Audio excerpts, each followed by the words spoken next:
ya nubunya nuboga gawe. Acaranya mantap tuh.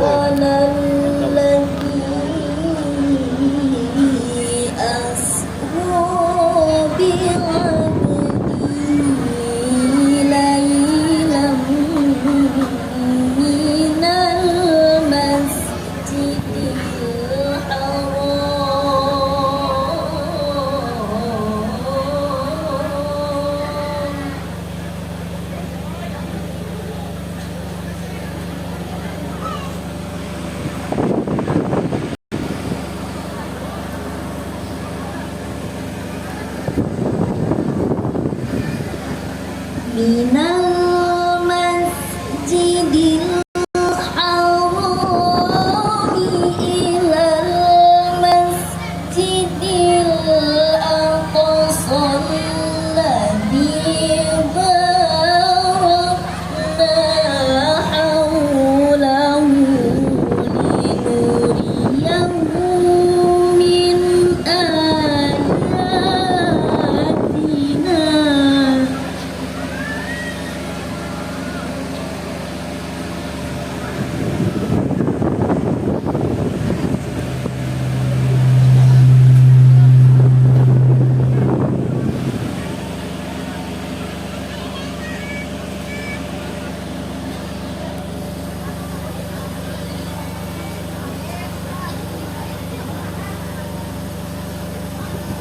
Linuriyahu min ayatina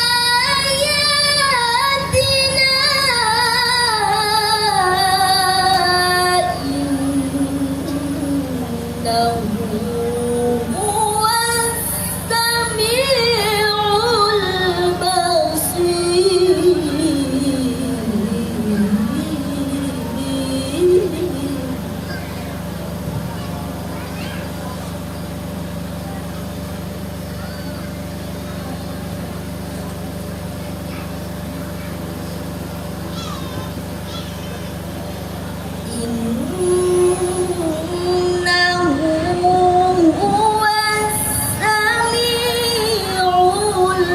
basir.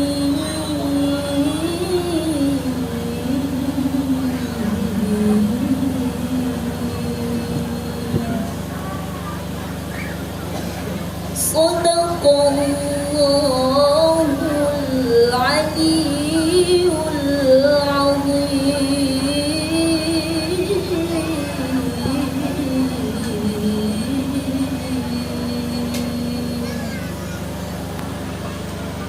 Assalamualaikum warahmatullahi wabarakatuh. Wasallam bersabda, "Iqra'ul Qur'an fa innahu ya'ti yaumal qiyamah syafi'an li ashabi." Bacalah oleh kalian semua Al-Qur'an, karena sesungguhnya Al-Qur'an nanti di hari kiamat akan menjadi syafaat bagi orang yang membacanya. Beralih ke acara yang ketiga, yaitu sambutan-sambutan. Marilah kita ucapkan rasa puji syukur kita kehadirat Allah SWT, yang mana kita pada malam hari ini sama kami yakin kekompakan bapak-bapak maupun ibu-ibu khususnya yang ada di sebuah priangan, maka acara pada malam hari ini bisa kita laksanakan. Cuma kita tahu beliau adalah satu pejabat yang sibuk, jadi bukan tidak bisa hadir. Jadi karena kesibukan mereka juga, beliau juga di sana, ya ada pesan tadi, tidak bisa hadir. Dulu di sana, jadi kita ini terlambat. Mungkin kalau 2 minggu yang lalu mungkin beliau bisa hadir. Kemudian Mungkin lebih jamir.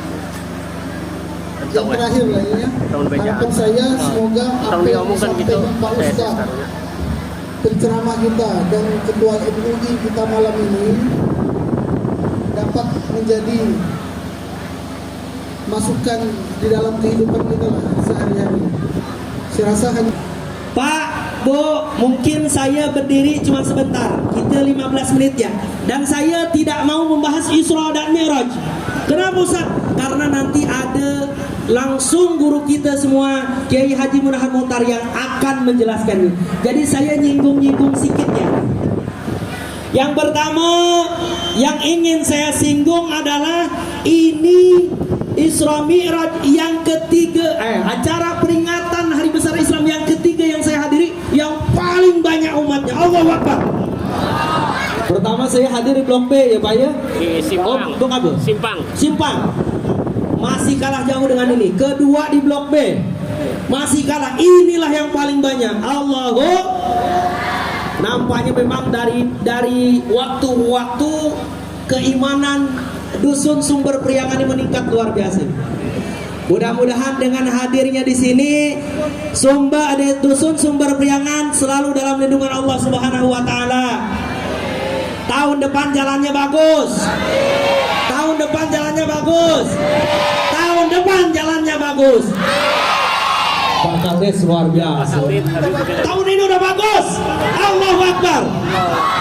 Karena Pak Kades ngomong tahun ini udah bagus, insya Allah kita sholawatan dulu sebentar. Siap? Sallallahu ala Muhammad. Bareng.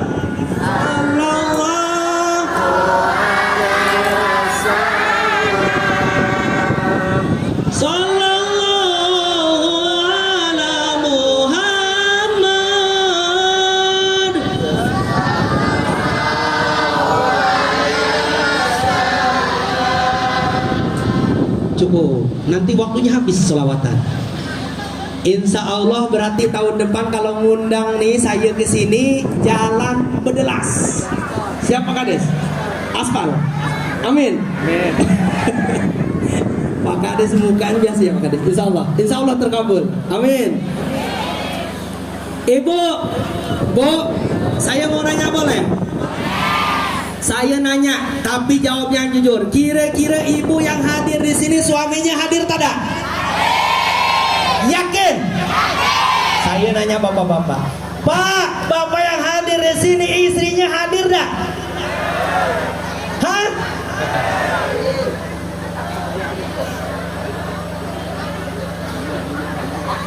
Ibu-ibu bela bapak-bapak, bapak-bapak tak bela ibu-ibu. Ini yang bahaya. Ada apakah gerangan? Padahal Bu, Pak, Isra Mi'raj ini adalah peristiwa yang luar biasa.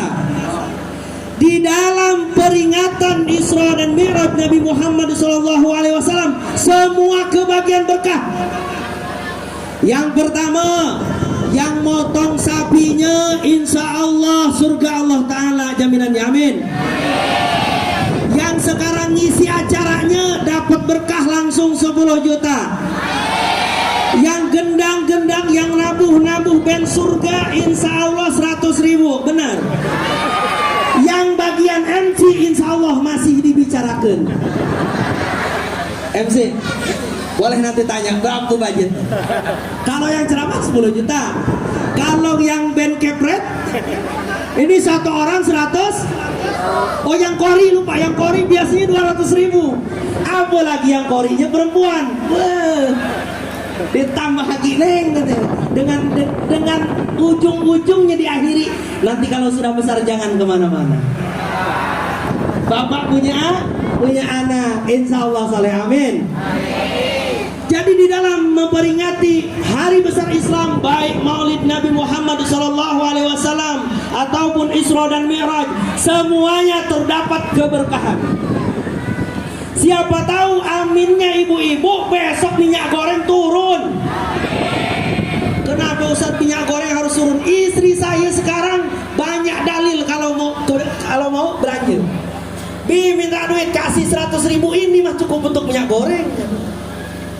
100.000. Saya nanya, bapak-bapak di sini sama tak? Sama? Tak ada nampaknya di sini. Dikasih 100.000 selesai sampai seminggu, benar? Saya 100.000 satu hari. Saya kasih ini 100.000. Habis minyak goreng katanya. Padahal dapat gak cabai. Jadi insya Allah mudah-mudahan hadirnya kita di sini mendapatkan magfirah, hidayah, lindungan dan berkah wasilahnya Nabi Muhammad sallallahu alaihi wasallam. Karena kalau kita tak hadir di sini rugi. Yang pertama rugi tak dapat makan. Benar. Yang kedua, rugi tak bisa punya pahala silaturahmi.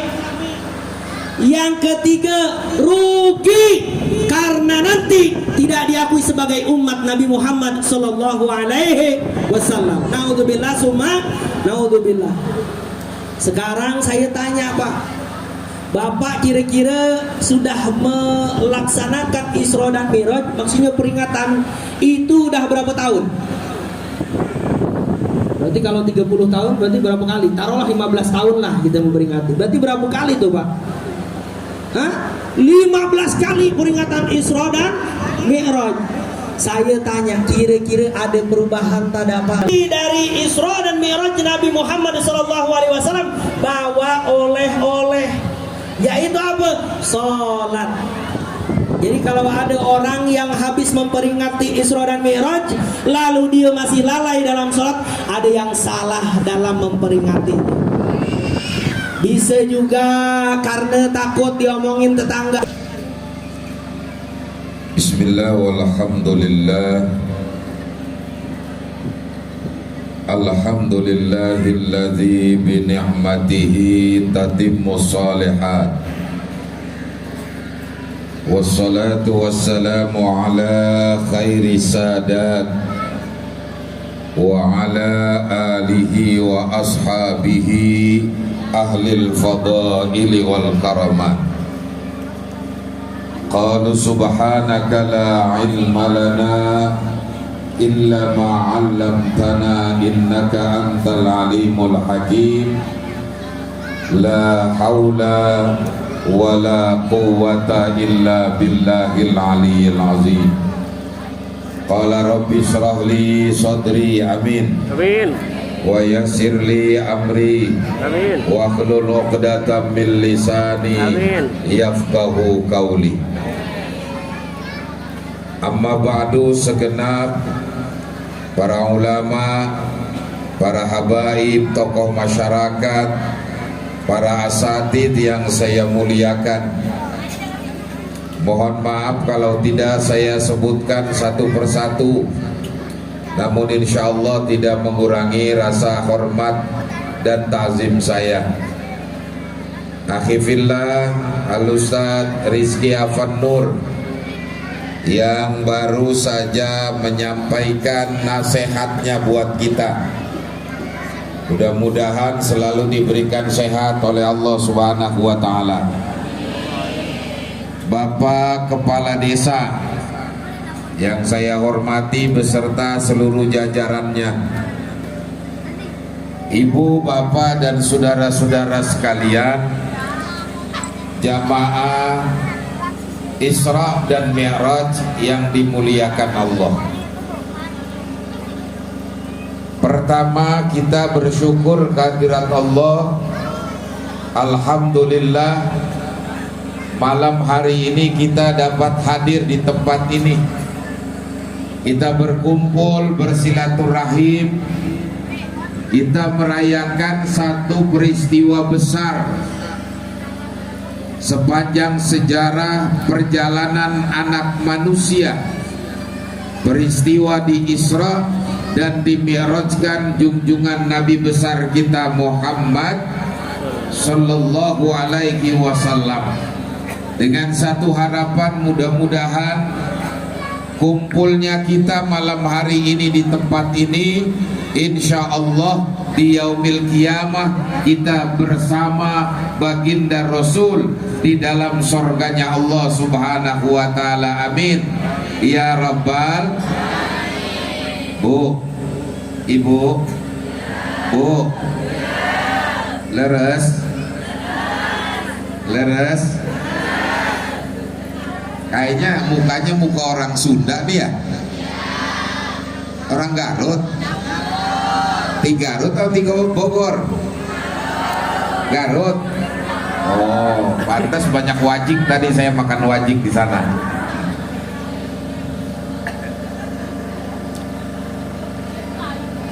Ibu, bapak dan saudara-saudara, terusin kan nih?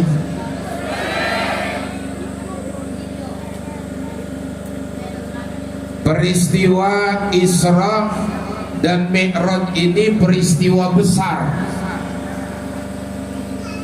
peristiwa yang tidak bisa dicerna oleh akal,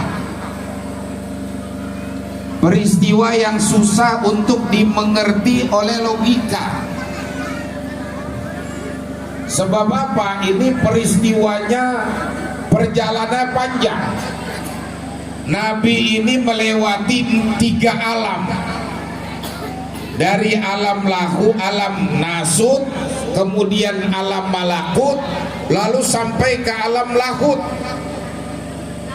Dari Masjidil Haram di Mekah ke Masjidil Aqsa di Madinah, lalu naik ke langit pertama sampai ke 7, ke Sidratil Muntaha, ke Rafrafil Akhdar. Ini 3 alam. Bu, gak usah ngobrol, dengerin ya. Iya. Alam nasut, alam para manusia. Ini kalau alam manusia itu dari Masjidil Haram ke Masjidil Aqsa. Ini alam manusia. Perjalanan dari Masjidil Haram di Mekah ke Masjidil Aqsa di Madinah, di Palestina. Ini alam nasut namanya. Jadi Mekah Palestina. Naik ke langit pertama sampai langit ke-7. Ini sudah alam malakut, alamnya para malaikat. Makanya Nabi begitu sampai langit pertama, malaikat jaga. Siapa yang mau dibawa oleh malaikat Jibril, assalamualaikum. Siapa yang kau bawa Jibril? Yang aku bawa adalah kekasih Allah. Baru langit itu dibuka. Naik langit kedua demikian, langit 3, ke-4 sampai langit ke-7. Ini alamnya para malakut, alamnya para malaikat. Baru dari situ naik ke Sidratil Muntaha, ke Rafrafil Akhdar, bertemu dengan Allah. Itu sudah alam lahut, alam ketuhanan.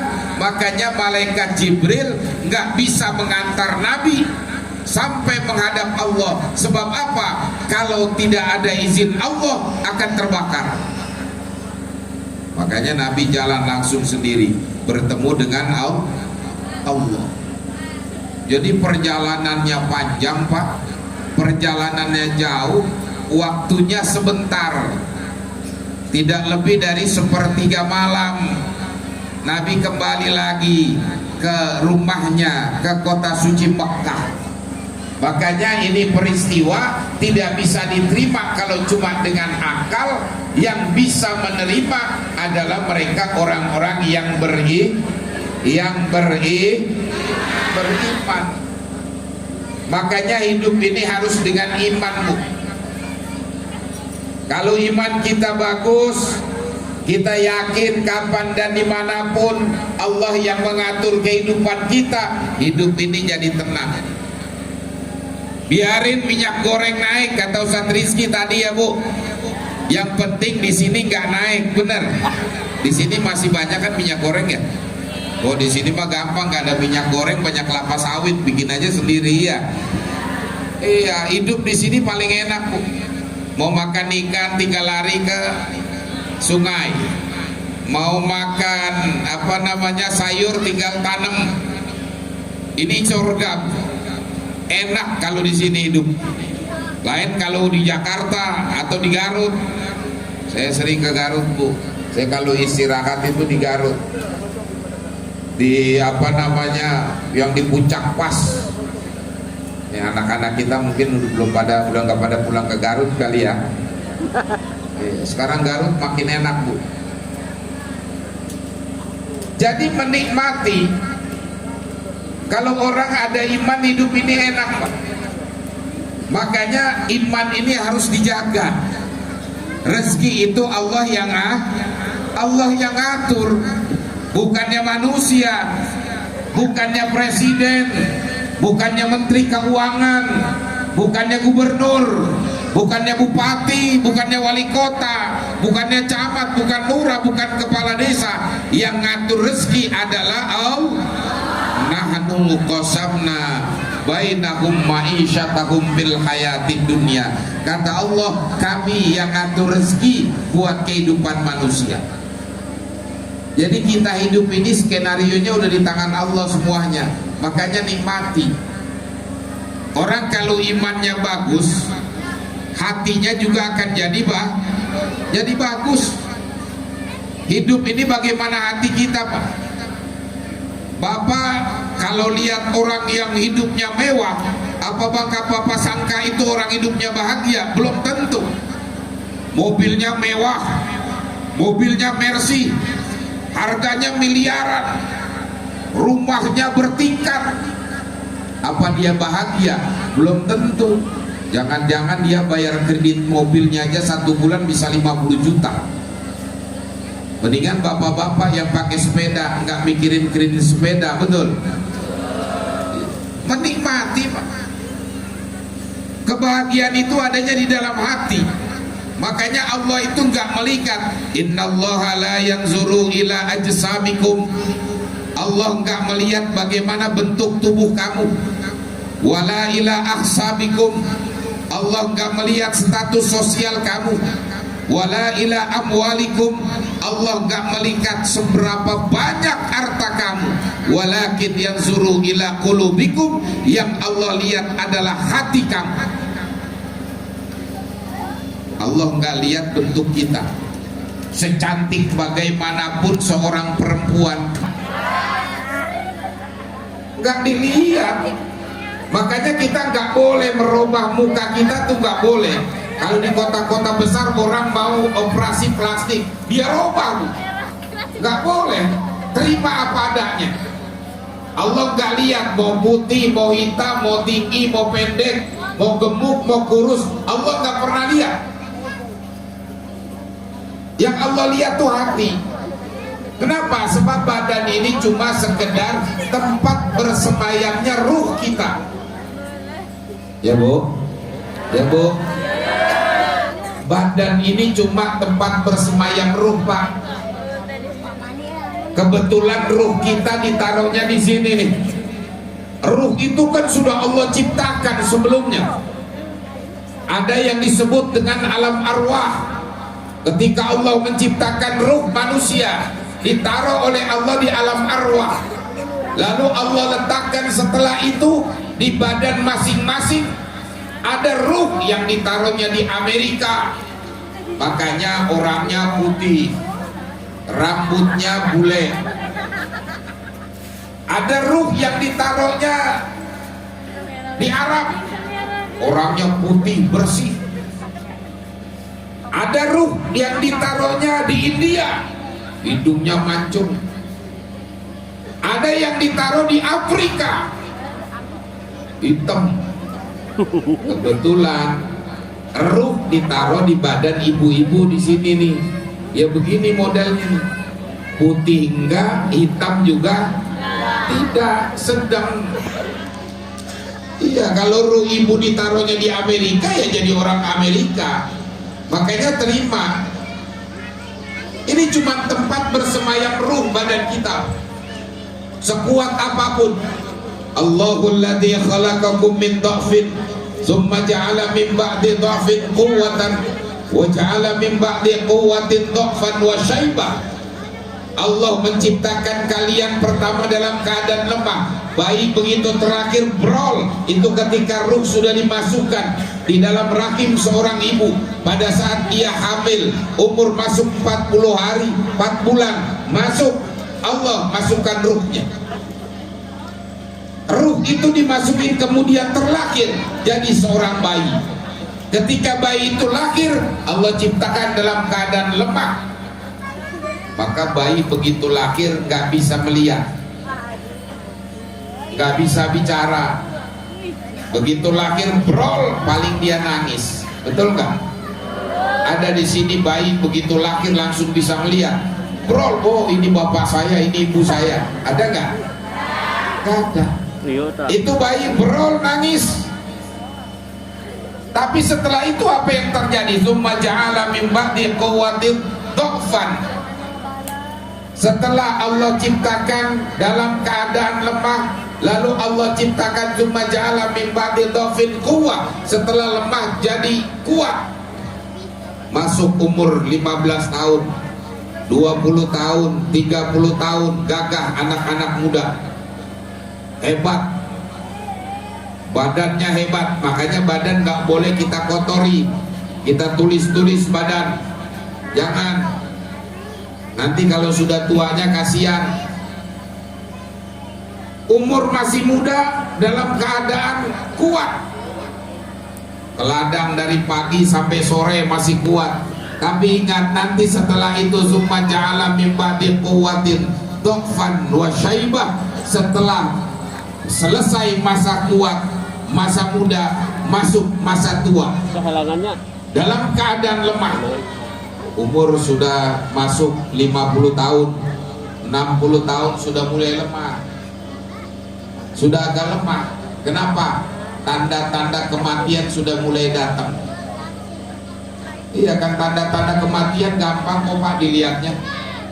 Orang kalau udah mulai masuk masa-masa tua, berdiri lama pinggang pada sakit, sujud lama kepala yang pusing, itu sudah tanda-tanda. Kalau tidur kaki ini pada apa namanya? Apa kalau pada sakit? Kenapa? Kram, kayak kram. Kalau kata orang Jakarta meluah. kan bisa tadi dia. Nggak enak tuh kaki. Nah itu udah tanda-tanda tuh. Malaikat Israel udah mulai rada deket tuh. Jadi kalau kaki udah begitu, mulai rambut sudah mulai berubah. Nih kayak saya 55 tahun udah mulai ada uban. Itu sudah tanda-tanda. Masih bersyukur Allah kasih tanda. Baru setelah itu selesai udah. Syaibah, masuk masa tua, selesai kontrak. Badan ini selesai, diambil ruh. Ruh ini tidak akan mati. Yang mati cuma badan kita. Masuk ke dalam tanah, dikuburkan. Betul? Betul? Selesai kontrak kita di dunia. Makanya itu alam nasut, alam manusia ya kayak begitu nih kita. Kita masih berada di alam manusia. Allah gak lihat bagaimana bentuk badan kita. Makanya syukuri aja. Yang dikasih kulit warna hitam, alhamdulillah, terima aja.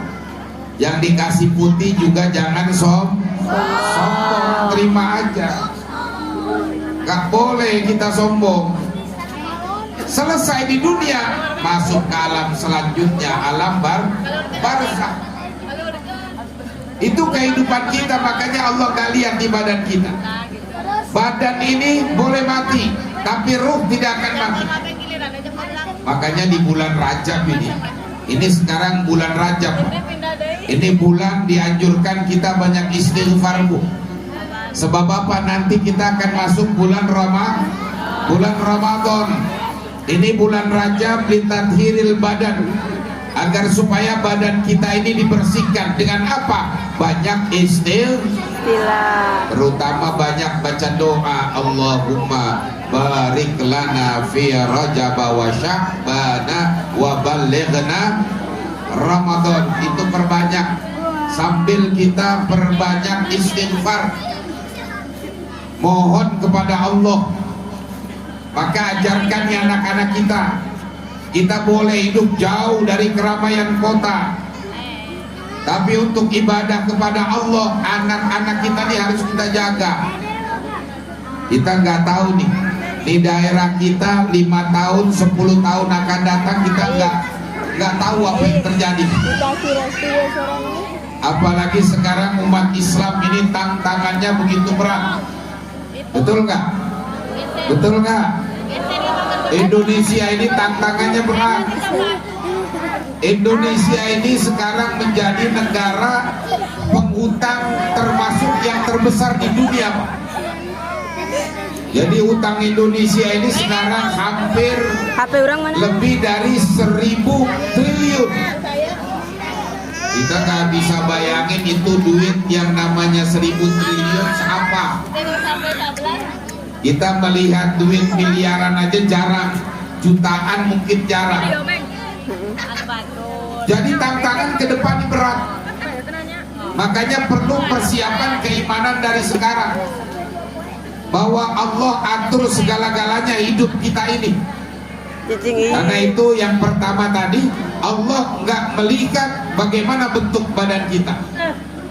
Wala ila ahsabikum, Allah tidak pernah melihat status sosial kamu. Kamu sebagai apa, punya jabatan apa, sehebat apa. Allah nggak pernah melihat apa yang kamu miliki dari status sosial atau jabatan yang kamu miliki.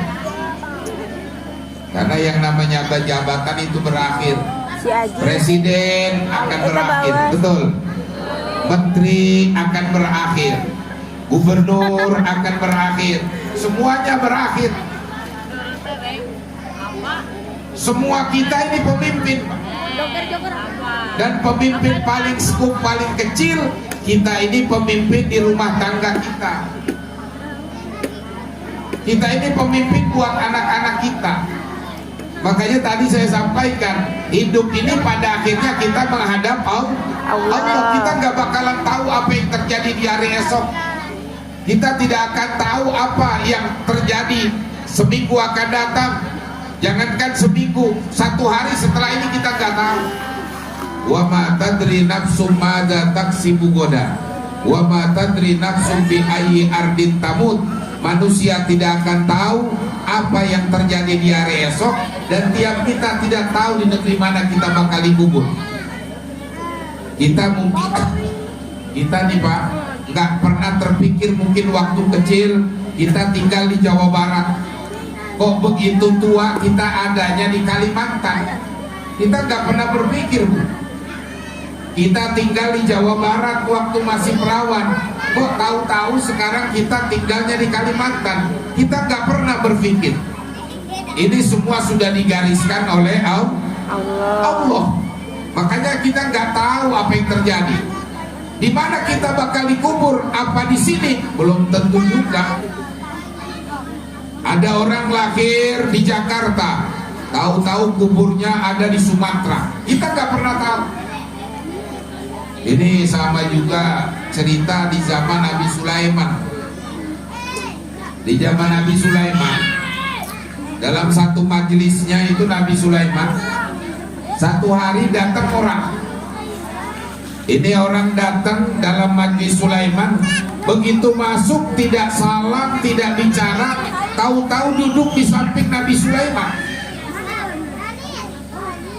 Ini umatnya, pengikutnya Nabi Sulaiman ini bingung. Ini siapa yang datang ini? Kok nggak bicara, nggak apa-apa, tahu-tahu duduk di samping Nabi Sulaiman. Kok orang ini nggak sopan? Ini orang yang duduk di samping Nabi Sulaiman, itu matanya melihatnya ke sebelah pojok. Yang paling pojok ada orang sedang duduk, diliatin terus sama dia, kayak marah. Ini yang diliatin juga bingung, ini siapa orang? Kok melihat saya terus? Selesai majelis, orang ini pergi. Nah, orang yang diliatin tadi langsung nemuin Nabi Sulaiman. Dia tanya sama Nabi Sulaiman, ya Nabi Allah Sulaiman, ada apa? Tadi orang yang duduk di sebelah engkau itu siapa sih? Memang kenapa? Kok begitu duduk langsung lihat saya, kayaknya marah, matanya melotot, ngeliatin saya terus. Saya bingung siapa, padahal saya nggak kenal siapa dia. Apa kata Nabi Sulaiman? Kamu nggak tahu siapa yang tadi datang di samping saya duduk? Tidak Sulaiman, itu yang datang tadi malaikat Israel. Israel tukang cabut nyawa. Iya. Ini orang pengikut Nabi Sulaiman, begitu dibilang yang datang tadi malaikat Israel, langsung merah mukanya. Waduh Sulaiman, jangan-jangan ini malaikat mau cabut nyawa saya. Soalnya begitu mulai datang sampai pulang lihat saya kayaknya marah sama saya. Saya belum siap Sulaiman. Maksud kamu bagaimana? Kalau begitu saya khawatir besok dia datang kemari lagi, saya dicabut. Lebih baik tolong Sulaiman, saya minta agar supaya taruh saya di tempat yang jauh, kirim saya ke tempat yang jauh, kalau perlu di dataran India. Ya, Nabi Sulaiman kan nabi yang bisa memerintahkan awan dan angin. Akhirnya permintaan pengikutnya ini dikabulkan sama Nabi Sulaiman. Baik, Nabi Sulaiman panggil langit agar orang ini ditaruh di dataran India sana yang jauh. Dia takut ketemu sama Israel lagi besok. Besoknya dalam majelis ini, orang tadi sudah langsung dibawa ke dataran India. Besoknya dalam majelis ini datang lagi itu malaikat Israel benar. Datang masuk duduk di samping Nabi Sulaiman. Begitu dia datang duduk di samping Nabi Sulaiman, selesai majelis dia bangun mau keluar. Nabi Sulaiman panggil, tunggu sebentar Israel, aku mau bicara sama kamu. Ada apa Sulaiman? Aku mau tanya, kemarin kamu datang kemari duduk, kok kamu lihat salah satu pengikut saya, kamu liatin kayaknya kamu marah. Kenapa? Apa kata malaikat Israel? Begini Sulaiman, kemarin aku diperintahkan oleh Allah, salah satunya agar supaya mengambil, mencabut ruhnya si Fulan. Aku lihat orang itu ada di majlis engkau Sulaiman. Makanya aku lihat ini benar apa enggak. Tapi perintah Allah, aku mencabut orang itu bukan di majlis engkau, tapi di dataran India. Tapi kenapa orang itu ada di sini? Terus makanya aku tidak jadi nyabut. Setelah itu aku berangkat ke dataran India sana. Begitu aku sampai sana, ternyata orang itu ada di sana, maka aku cabut dia langsung nyawanya. Ya Allah, itu orang kalau nggak minta dikirim ke dataran India mungkin selamat. Tapi karena sudah ajalnya ya seperti itu. Jadi kalau Allah mau ambil kita di mana aja, kapan aja selesai. Bukan karena COVID kita harus takut, karena corona kita harus takut, betul? Iya, kalau ajal sudah datang kapan aja Pak. Apalagi sekarang datang lagi modelnya lain. Pertama corona, terus delta, sekarang apa namanya, popron. Apa? Popron. Kalau kata saya mah popron aja biar enak dimakan. Iya, tapi aneh ini. Ini virus aneh, datangnya kalau giliran mau Ramadan dia datang, betul nggak? Kemarin tahun baru nggak datang, hilang. Natalan hilang. Begitu sekarang Rajab, Syaban, mau Ramadan rame lagi. Nanti ujung-ujungnya orang nggak boleh lagi sholat di masjid. Nah, uzubil. Ya mungkin kalau di kampung nggak terasa Pak. Kalau di kota-kota kayak di Jakarta terasa. Akhirnya orang ibadah dilarang, sholat harus renggang. Saya bingung, ini penyakit datangnya sewaktu-waktu, kok kayak ada yang ngatur. Sekarang harus vaksin semuanya. Ya saya nggak ngelarang, silakan yang pakai apa namanya masker boleh, kita menjaga. Tapi tolong kalau habis makan jengkol jangan pakai masker ya. Iya, ada orang di mana itu meninggal dunia gara-gara pakai masker. Kenapa? Habis makan jengkol, lupa gosok gigi, dia jalan pergi pakai masker, takut kebuka, akhirnya pingsan mati. Gara-gara, bukan gara-gara corona, gara-gara nyedot bau jengkol.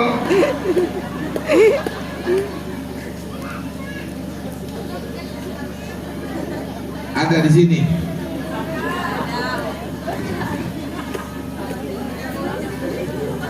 Boleh nggak apa-apa Bu, saya nggak larang. Silakan yang mau pakai masker, boleh. Yang aneh lagi kadang-kadang di kota Pak, suami istri berangkat naik mobil, satu mobil itu di dalam mobil dua-duanya pakai masker, kan goblok bener Pak. Suami istri di rumah nggak pakai masker, di mobil dia berdua dia pakai masker Pak, kan bodoh. Kan kata ilmu kedokteran, kalau kita lagi ramai seperti ini bolehlah, mungkin di antara kita ada yang sakit, nggak apa-apa. Ini anehnya di rumah sama-sama nggak ada yang pakai masker, begitu jalan berdua pakai masker. Ya Allah, ini dunia udah terbalik. Udah terbalik ini dunia. Dulu orang kalau dibilang positif senang, betul nggak Bu? Oh positif senang, hebat. Kalau dibilang negatif orang bingung. Sekarang orang kalau dibilang positif takut. Jadi dunia ini udah terbalik. Yang bahaya lagi, orang lebih takut dari penyakit ketimbang kepada Allah. Padahal penyakit itu yang menciptakan Allah. Kenapa kita harus takut? Berlindung itu kepada Allah. Ini kadang-kadang orang dipaksain, ya Allah, saya lihat di YouTube kasihan. Ada orang sampai jatuh dipaksain, disuntik biar divaksin. Masya Allah. Padahal sekali lagi kalau sudah datang ajal mah penyakit kita nggak bisa mundur Pak. Semua sudah Allah wa idza maridtu fahuwa yashfin. Kalau aku sakit Allah yang akan menyembuhkan. Apalagi di kampung sudah banyak obatnya. Yang namanya penyakit kalau Omikron, nih bercerita Omikron Pak. Di negara-negara besar sekarang ini datangnya Omikron mereka senang. Kenapa? Pertanda corona COVID itu hilang. Itu di negara-negara besar. Kalau di Indonesia malah ditakut-takutin terus. Ini yang bahayanya kayak begini. Makanya sekali lagi kita ikhtiar boleh. Yang belum vaksin ya silakan vaksin kalau mau. Kalau nggak mau ya nggak usah dipaksa lah. Yang mau pakai masker silakan untuk menjaga. Ini namanya bentuk ikhtiar kita sebagai manusia. Tapi semua ketentuan datangnya dari Allah. Dari Allah. Nih, malam ini kita duduk di tempat ini bareng-bareng bersama-sama. Ini kan sudah ketentuan Allah.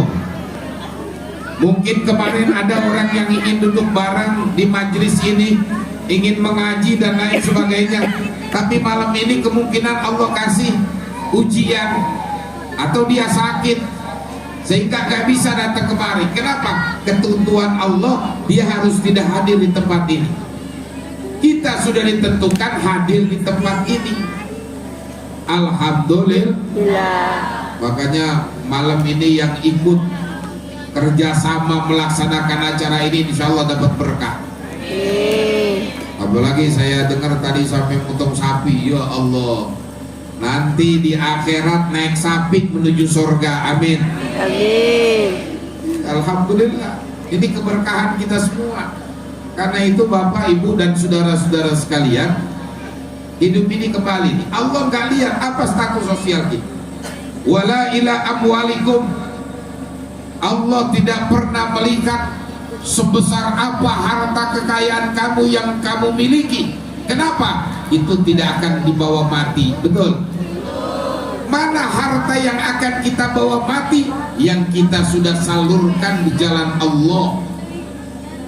Nih yang bantu acara ini nih, yang 100.000, yang 50.000, yang 10.000, hatta yang 5.000, hatta cuman kan tenaga saja, nyumbang apa yang ada di tempat ini, itulah sesungguhnya harta yang kita miliki. Ibu sekarang punya gelang, punya rantai, punya emas banyak. Dibawa mati nggak kira-kira? Nggak bakal dibawa mati. Kalau umpamanya suami ibu meninggal duluan, ya mungkin itu masih bisa manfaat untuk anak-anak sekolah, betul? Untuk menghidupi anak-anaknya. Sekarang ibu kumpulkan emas sebanyak-banyaknya. Satu saat yang dipanggil oleh Allah ibu duluan. Itu emas buat apa? Buat suaminya kawin lagi. Begitu buka lemari suaminya ditinggal istrinya sedih. Begitu buka lemari di dalam kotak banyak emas. Kata suaminya, alhamdulillah ya Allah, istri saya betul-betul solehah. Dia tahu rupanya kebutuhan saya, ditinggalkan warisan emas buat saya kawin lagi.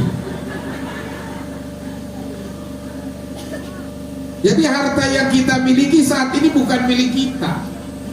Yang kita sudah keluarkan di jalan Allah, itulah milik kita yang sesungguhnya, dan itulah yang akan menolong kita.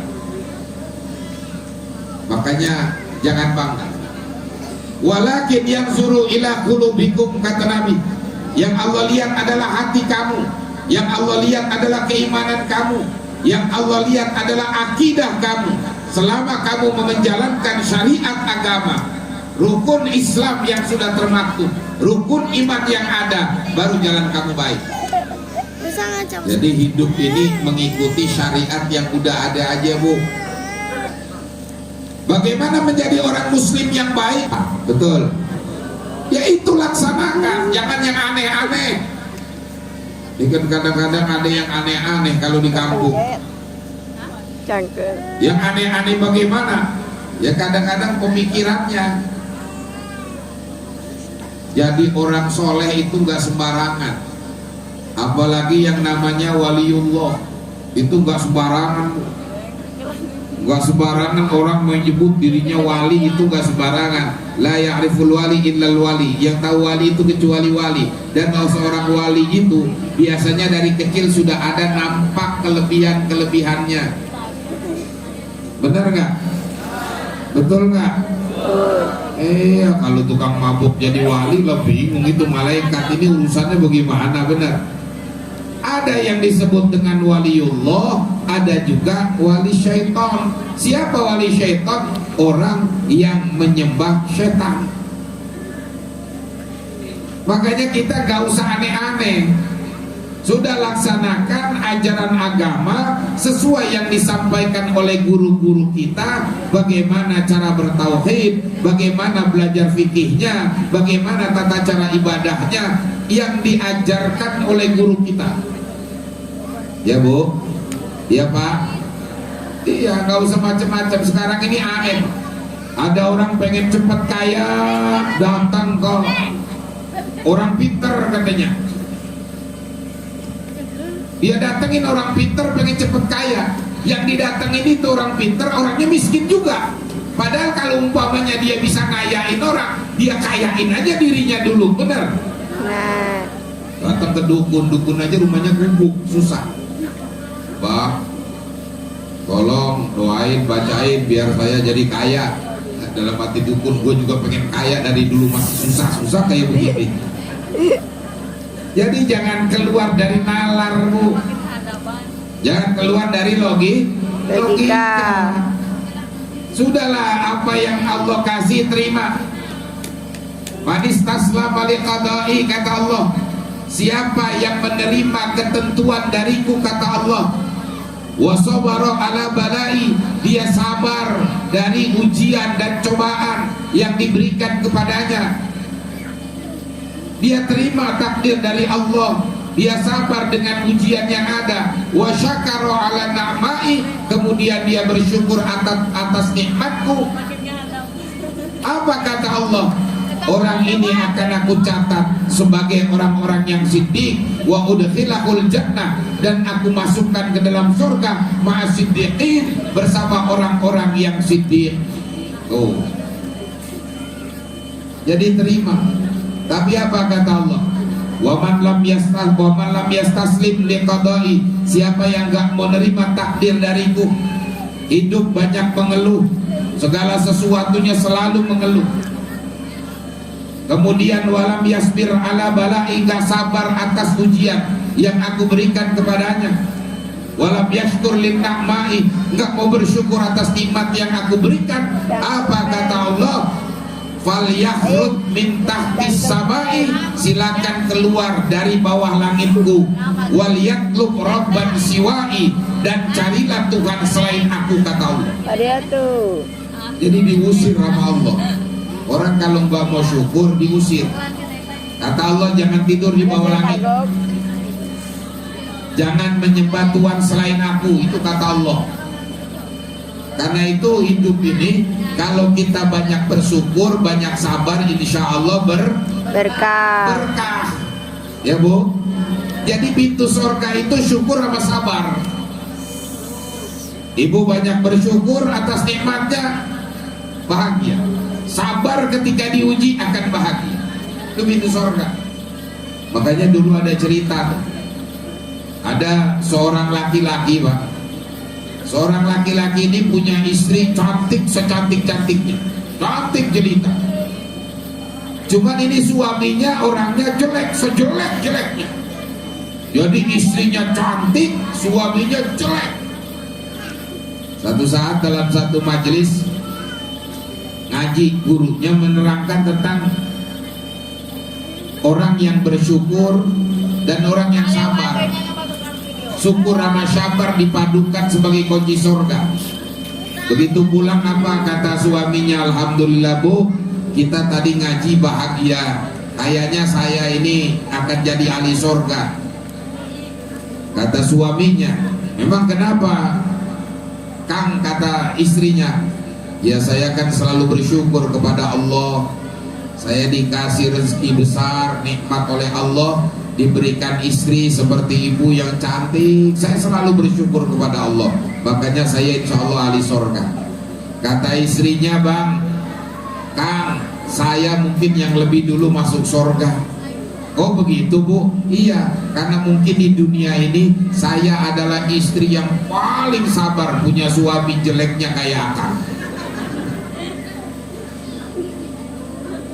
Jadi antara syukur dengan sabar ini ibarat kunci sama gembok. Makanya Nabi sabar dan Nabi selalu bersyukur. Sabarnya Nabi menghadapi ujian dan cobaan. Tapi Nabi manusia yang paling bersyukur kepada Allah karena dijamin oleh Allah menjadi ahli surga. Ibadahnya setiap malam sampai bengkak kakinya. Ketika ditanya Aisyah, ya Rasul, kenapa ibadahmu begitu sampai engkau sakit bengkak kaki kamu, padahal kau sudah dijamin menjadi ahli surga? Apa kata Nabi?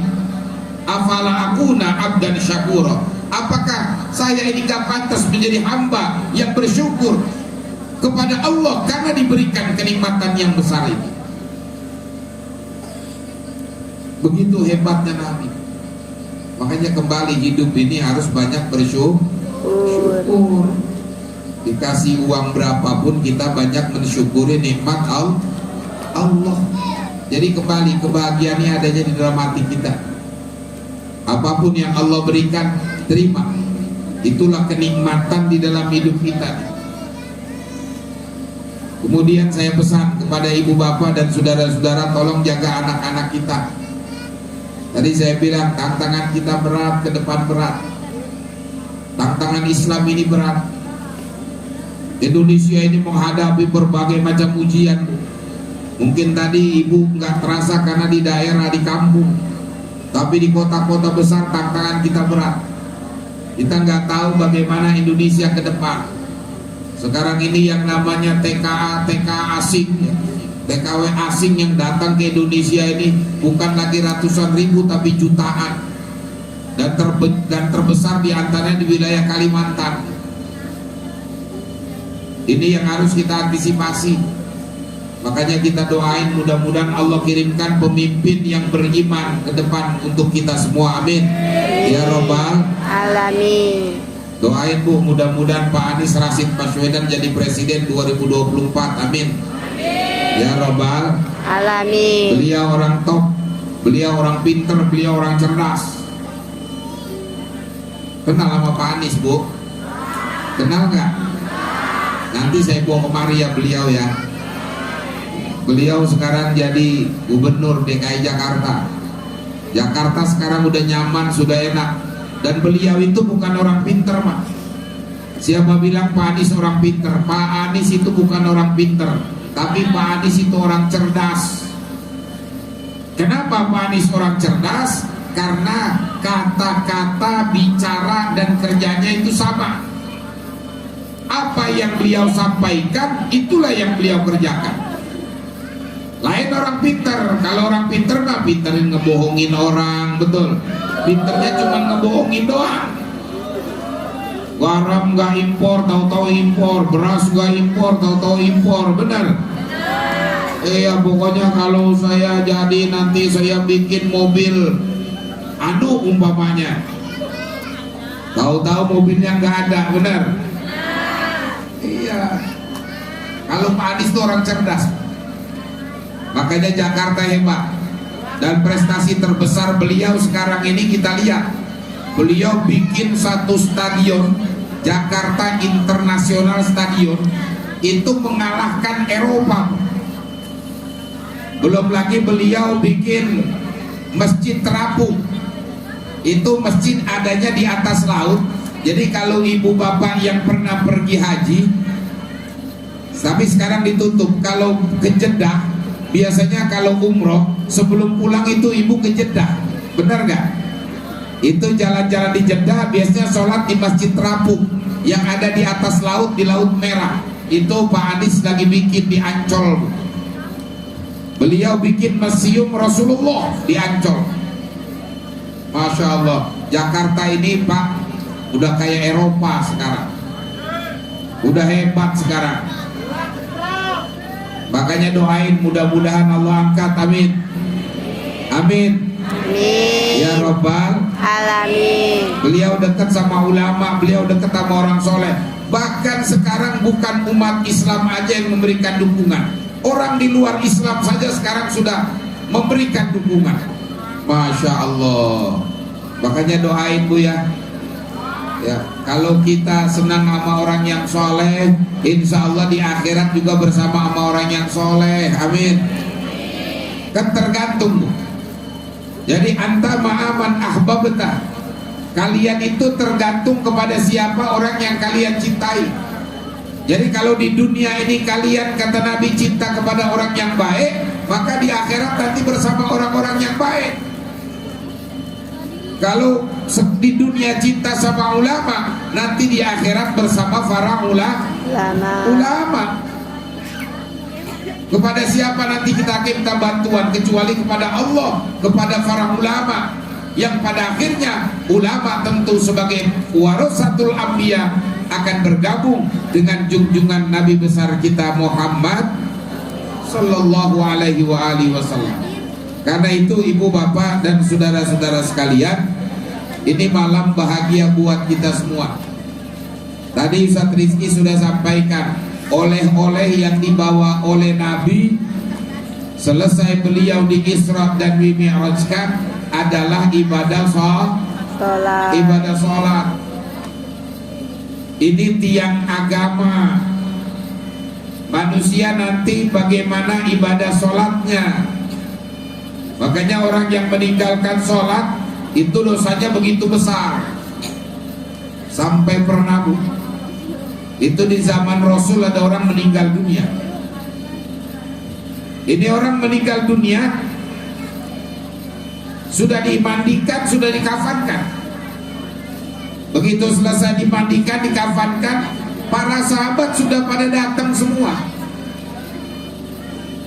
tinggal menunggu kedatangan baginda Nabi.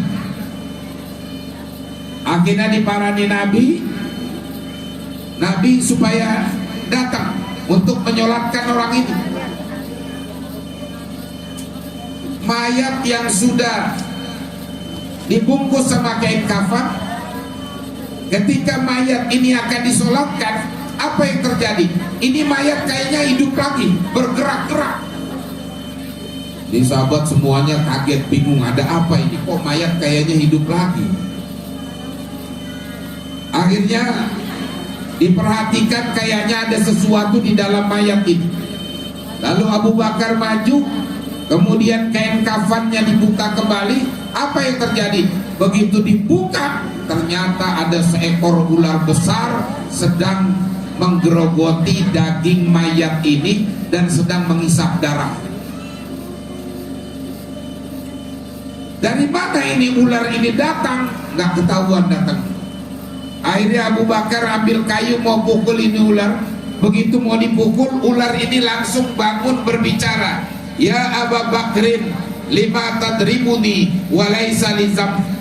Hei Abu Bakar, kenapa kamu mau memukul aku? Aku tidak pernah berbuat salah dan dosa kepada kamu. Kata Abu Bakar, kenapa kamu siksa ini mayat? Kamu ambil makan dagingnya, kamu hisab darahnya.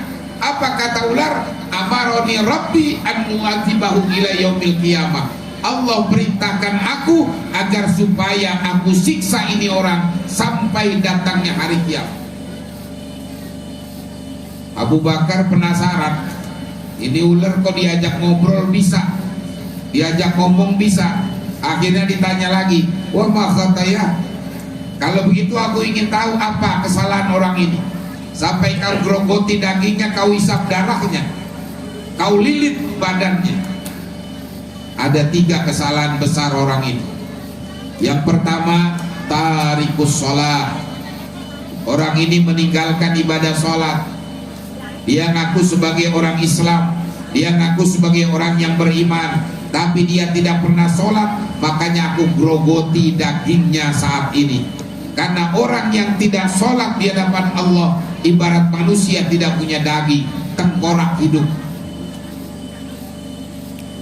Lalu kenapa aku hisab darahnya? Mani zakat. Orang ini gak mau ngeluarin zakat.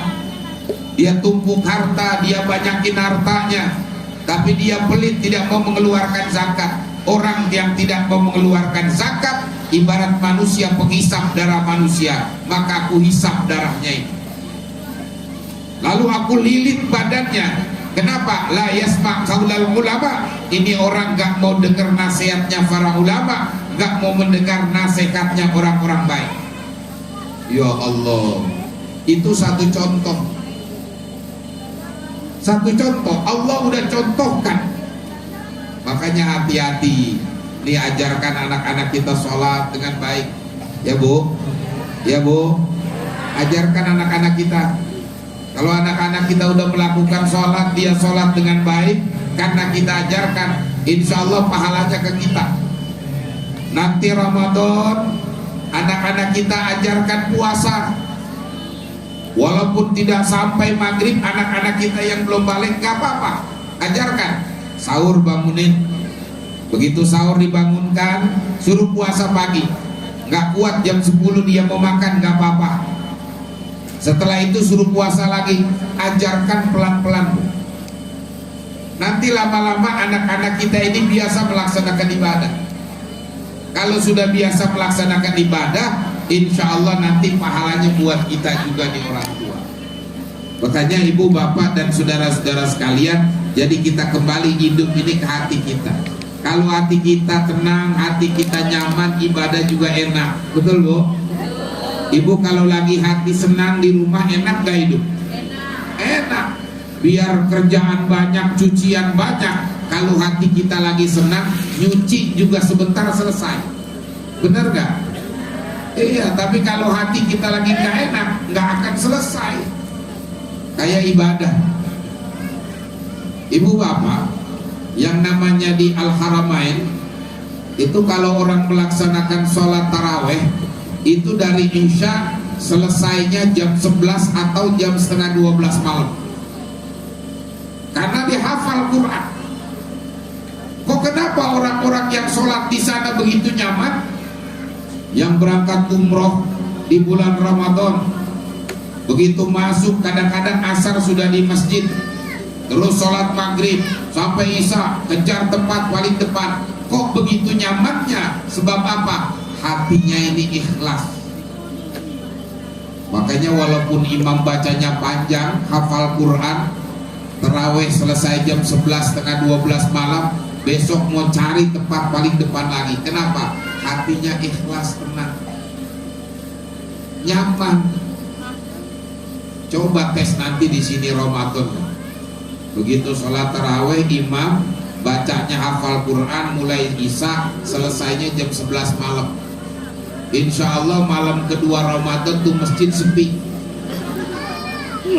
Orang tanya kenapa nggak sholat di masjid itu lagi? Aduh kapok sholat di situ kelamaan bacanya.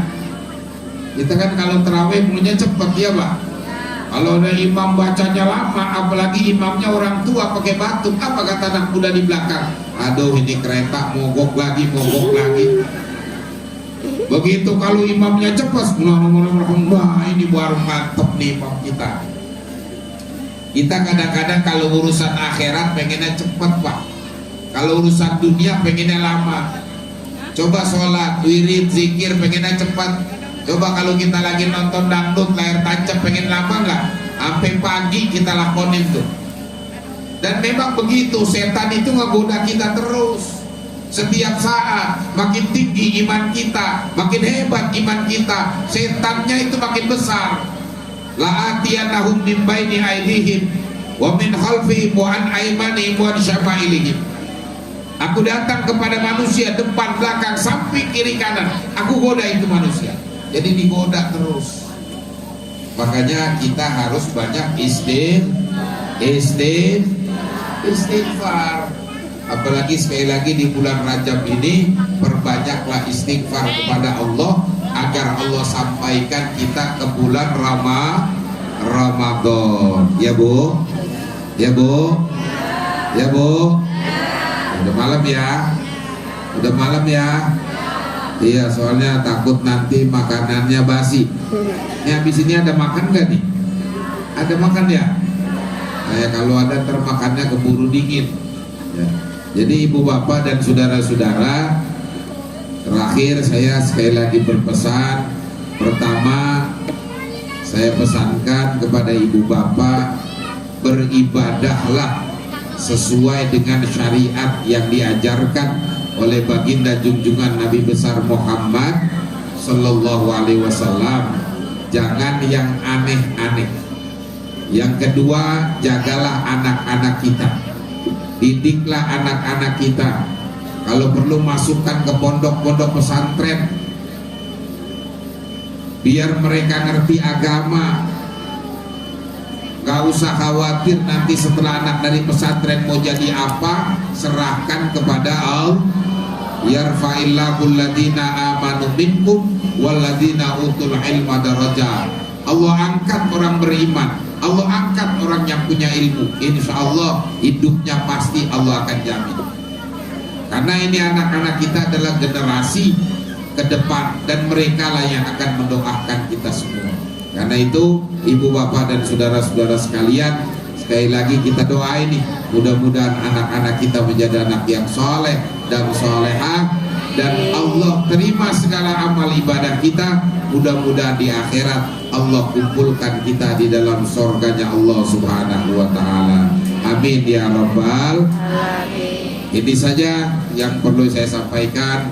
Mudah-mudahan bermanfaat buat kita semua. Mohon doanya ya Bu. Saya lagi muter-muter nih, safari dakwah, diajak sama Ustadz Rizki dari satu tempat ke tempat lain. Alhamdulillah Bu, perjalanannya cukup enak. Dipijitin sama mobil karena jalannya agak rusak. Dari mulai saya naik speedboat kemarin itu waktu hari Kamis, saya nikmati. Ya Allah, beginilah perjuangan dari satu tempat ke tempat lain. Yang penting doain biar sehat ya Bu ya. Mudah-mudahan semuanya Allah berikan pahala.